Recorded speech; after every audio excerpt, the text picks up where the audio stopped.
If you're like me and prefer to use a controller instead of a mouse and keyboard, this video is for you because I'm going to share some useful tips for how to get the most out of your controller. The first thing you want to do is set up some item shortcuts. There are 4 unused buttons on your controller that you can remap to any item, which will let you pull it out quickly instead of fumbling through the radial menu. This is especially useful for items that you're going to want to quickly access during a fight, such as food or buckets. To do this, simply open up the game settings, go under controller, and scroll down to the item shortcuts. Then pick the item you want to make a shortcut for, and pick the button you want assigned to. The buttons that aren't being used are left, right, and up on the D-pad, and then the right stick. Now the items that you choose to make shortcuts for are up to you, and you're going to want to tailor it to your playstyle. Me, I use shortcuts for food, bucket, throwables, and spyglass. Food is a pretty safe bet as you're almost always going to be healing, and whether you're fighting against other players or skeleton lords, every second counts and you don't want to be fumbling with that radial menu during fights. If you really want to min-max the efficiency, you can actually get one more shortcut on the right bumper.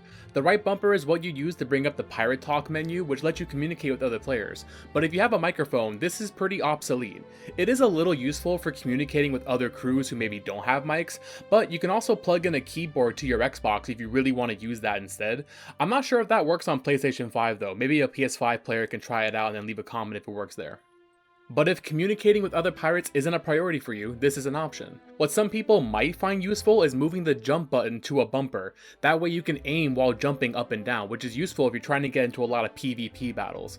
I personally don't do this, but I'm also a PvE lord, so try it out for yourself and see if it's something that you want to try. Another really quick tip is when you're using your tools and you switch to a weapon, such as when you're digging up a chest but then you gotta switch to your sword to kill some skeletons, if you just tap the left bumper, you'll always pull out the last tool that you use, which will save you some more time since again you won't be pulling up that radial menu every time that you need to switch to a weapon. This also works with your quests too, and you can even toggle between your last used tool and your last open quest at the same time. And this also works with the pirate chat on the right bumper, which isn't as useful, but it's really fun to annoy your crewmates with. Next, let's look at all those sensitivity sliders under the input section of the settings. Now this is going to get a little info dumpy, but it's really useful to know what these all do, so please just bear with me. Here, I'll put some Subway Surfer gameplay for all the TikTok kids with no attention spans. Does that help? First is controller sensitivity. This is what controls how fast you look around when you're just running around without aiming a weapon. You'll want this as high as you can tolerate so you can turn around faster, but you don't have to crank it all the way to the max despite what some may argue. After all, if you can't actually control the sensitivity, it doesn't do much for you. Next is controller look dead zone. Dead zone is how much you have to tilt the control stick for an input to actually register. If I set mine to the maximum, you can see that I have to tilt my control stick quite a lot before my character actually starts moving. We don't want this. We want more control, but some controllers have controller drift, where if you don't touch the control stick at all, your character might still move a little bit on their own. If that doesn't happen to you when you're at the lowest setting, then that's perfect, but if it does, just adjust the dead zone until it stops happening. Controller response curve is how quickly you reach the maximum sensitivity. If I set this to the lowest and I barely tilt the control stick, you'll see that I'm aiming at my maximum sensitivity. If I set it to the highest, using the same control stick tilt, you'll see a small difference. It's a very subtle thing, but it's something to be played around with. I just leave mine at 3, which I believe is the default, but play around with it until you find what works for you. The rest of these sliders are all just sensitivities for the individual weapons. So for example, you might want your sniper sensitivity a bit lower so you can hit more precise shots, but you might want your blunderbuss sensitivity higher so you can quickly aim at up close targets. This is all just personal preference, so play around with them until you find the one that works.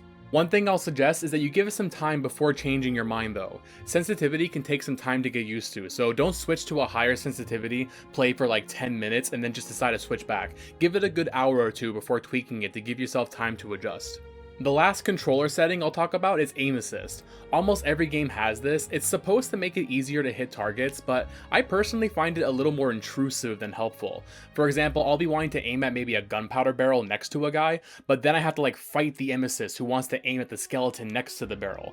Again, this is personal preference, so I think most people will want this on, but I actually prefer keeping it off, so try it out and see what works for you. And finally, these aren't necessarily controller settings, but if you're new to the game, I'm going to go over a few more settings that you probably want to change.